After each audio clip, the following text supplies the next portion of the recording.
Welcome to Uncovering Trust, the Edison Group podcast where we explore some of the most interesting investment trusts on the market. I'm your host, Neil Shah, market strategist at Edison Group, and today we're diving into the world of private equity, a space that offers investors access to high-quality companies not available through the public markets. Joining me is Milosz Papst, Director of Investment Company Content at Edison. Milosz, great to have you with us again. Thanks, Neil. It's great to be here, and I'm pleased to be discussing Partners Group Private Equity Limited today. Okay, so this is, I think, the first time we've featured Partners Group Private Equity in our podcast series. So let's start with an introduction to the trust. Of course, Partners Group Private Equity Limited is a UK-listed investment holding company domiciled in Guernsey that provides equity capital to private companies, primarily in the middle and upper middle market.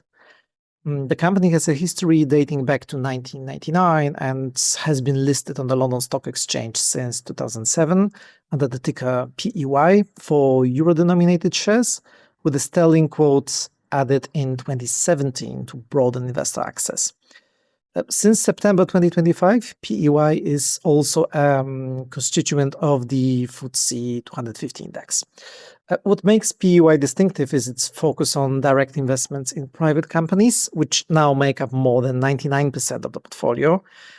The trust aims to provide shareholders with long-term capital growth and an attractive dividend yield by investing in companies across what its manager calls foundational sectors of the real economy. These are businesses operating in areas with strong structural demand drivers and transformative trends. You mentioned the manager. Who's responsible for running this portfolio? PEY is managed by Partners Group, which is one of the largest firms in the global private markets industry. As of the end of 2025, Partners Group has $185 billion in assets under management, of which around 86 billion is in private equity. The firm has around 2,000 employees across 25 offices globally and has over 500 investment professionals who seek to identify attractive investment opportunities across sectors and geographies. Partners Group leverages what they call an entrepreneurial governance approach in seeking to develop portfolio companies into market leaders, providing hands-on support to drive value creation. This means that PEY benefits from Partners Group's extensive deal flow, sector expertise, and active approach to improving portfolio company performance. Wow, that's some impressive scale. So how does PEY's investment strategy actually work in practice? PEY offers balanced exposure across private developed markets via direct investments. At the end of December 2025, the portfolio had Europe at 45% and North America at 43%, complemented by smaller allocations to Asia Pacific and the rest of the world. The portfolio is well diversified across sectors. At the end of September 2025, healthcare and industrial businesses each represent 25% of the portfolio. This is followed by consumer discretionary at 16%, information technology at 13%, and financials at 6%, with smaller positions in other sectors. More than half of PEY's portfolio is invested in what Partners Group classifies as small and mid-cap buyouts, which I believe have several advantages.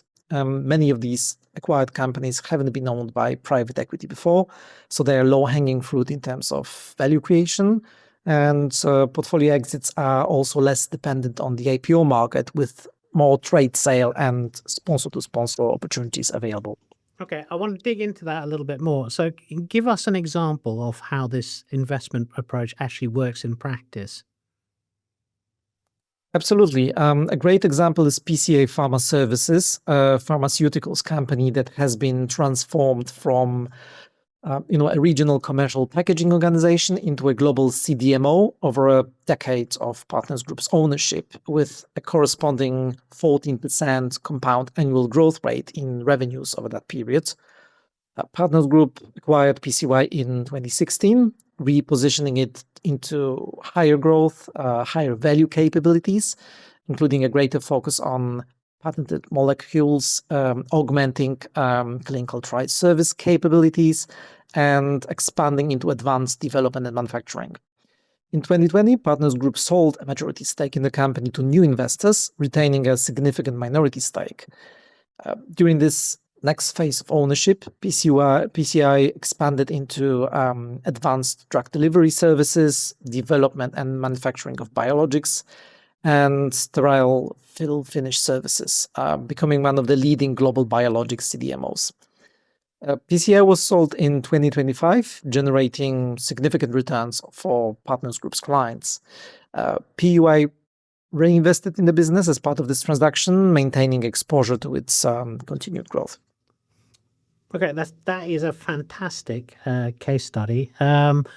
I understand that you also want to focus in this episode on realisations, investments, and distributions to shareholders. So let's start with exits. What have you seen in 2025?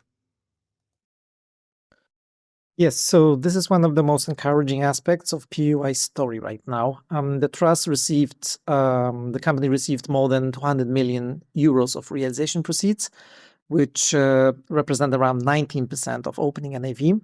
This is broadly in line with the historical average of 21% of opening NAV per year. Partners Group expects a similar realization level in 2026.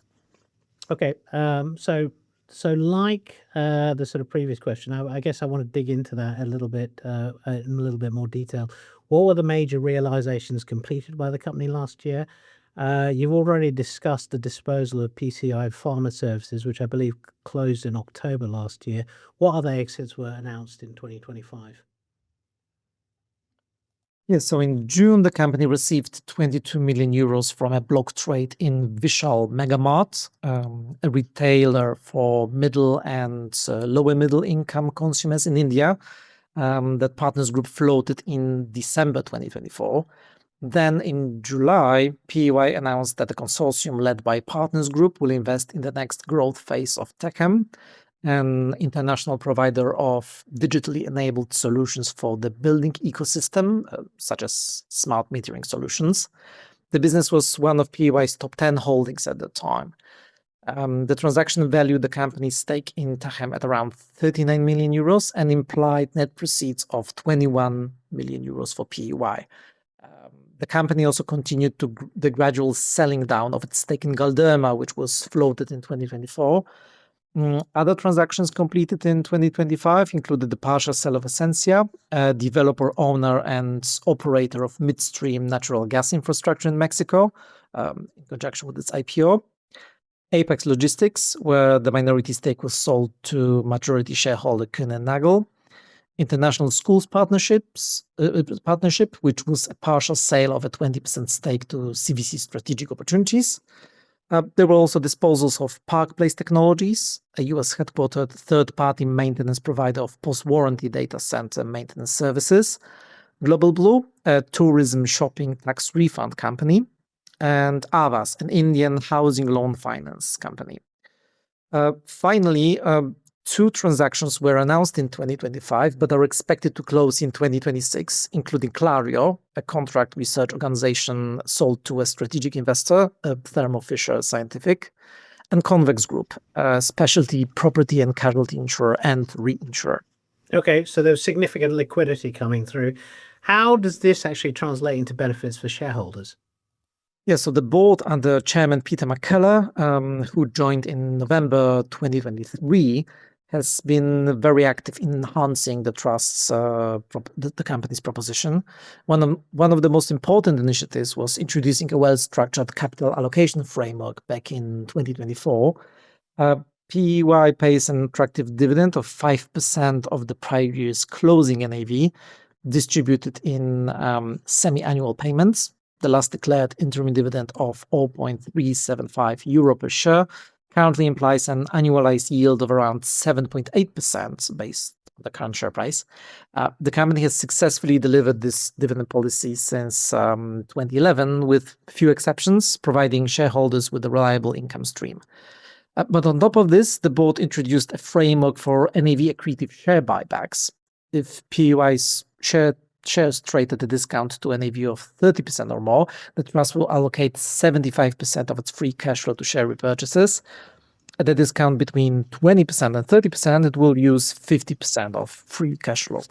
Okay, so given the significant exit proceeds generated in 2025, has the company done any buybacks lately? The company has already carried out its first buybacks under this framework last year. It announced an up to 15 million euro buyback program on the 8th of October, which initially was implemented over the period to end of January 2026, but recently got extended to the end of April 2026. As of the 28th of January, half of the amount earmarked for buybacks was deployed to repurchase around 1% of its shares outstanding at the end of September 2025. I would note that the volume of the above-mentioned buyback was higher than what the company's marginally positive free cash flow as of the end of September 2025 of around 5.4 million euros would imply. Okay, so I'm assuming that the company's free cash flow is modest last year because apart from distributing dividends, the company was actually active in new investments. Yes, your assumption is correct when looking at the entire year. While the company generated significant exit proceeds, it also reinvested part of these proceeds into 3 existing companies and seized new investment opportunities in 2025. Moreover, it utilized some of the realization proceeds to repay the drawn amount of its revolving credit facility, which at the end of 2025 was therefore fully undrawn. I would note that the company recently announced an early renewal of the facility at a lower commitment fee, 80 basis points versus 100 basis points previously, and a lower margin on drawn amounts, which is 270 basis points versus between 295 and 325 basis points previously. The new facility matures in November 2029, and it was also slightly upsized from 140 million euros to 150 million euros. Okay, so tell me about the new investments the company made last year. In the first 9 months of 2025, the company was quite selective and invested only 41.6 million euros, of which around half was deployed in Q3, mostly into 6 new investments, including MPM Products, a global premium pet food company, and Restore 3D, a medtech company providing patient-specific 3D printed musculoskeletal implants. Then the investment pace picked up in Q4 2025 with around 61 million deployed, including reinvestments in Techem, PCI Pharma Services, and International Schools Partnership following the previously announced sales. Major new investments included an undisclosed US healthcare provider, Infinity FinCorp Solutions, an Indian non-bank lender serving underbanked small business owners, and OMI, a provider of cloud-based ERP software solutions for SMEs in Brazil. As a result, the company's free cash flow was neutral in 2025. Overall, Partners Group believes that the current investment pipeline should allow the company to reach an investment pace closer to the historical 10 to 15% of NAV per year. That's an excellent summary, Milosz, as always. Thank you for taking us through the recent developments in terms of investments and realizations at Partners Group Private Equity Limited in such detail. You've been listening to Uncovering Trust, a podcast by Edison Group. For more information on Partners Group Private Equity and other investment companies we cover, please visit our website, www.edisongroup.com. Thank you.